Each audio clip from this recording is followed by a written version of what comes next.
I was also just thinking, like, oh my God, I don't know what he's gonna do next. Like, he could still very well throw another Molotov cocktail, even though I didn't know that's what it was. I thought he was just spraying gasoline.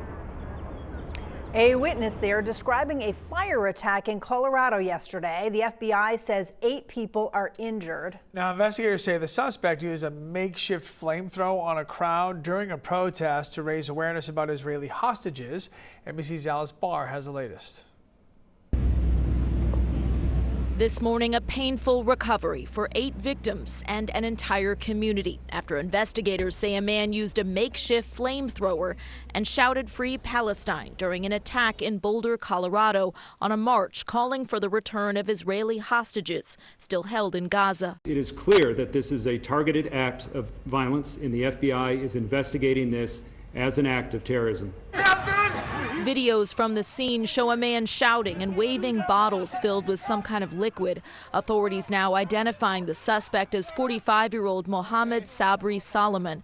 2 senior law enforcement officials say he's an Egyptian national and that while the investigation is in the early stages, he appears to have acted alone.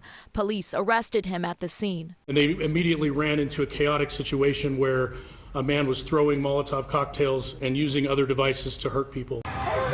Witnesses joined in, rushing to help the victims between the ages of 52 to 88, some with very serious burns. I was just like, how can I help? And they had like really bad burns all up on their legs. And then I went over to this other grass area that was like right by the front entrance.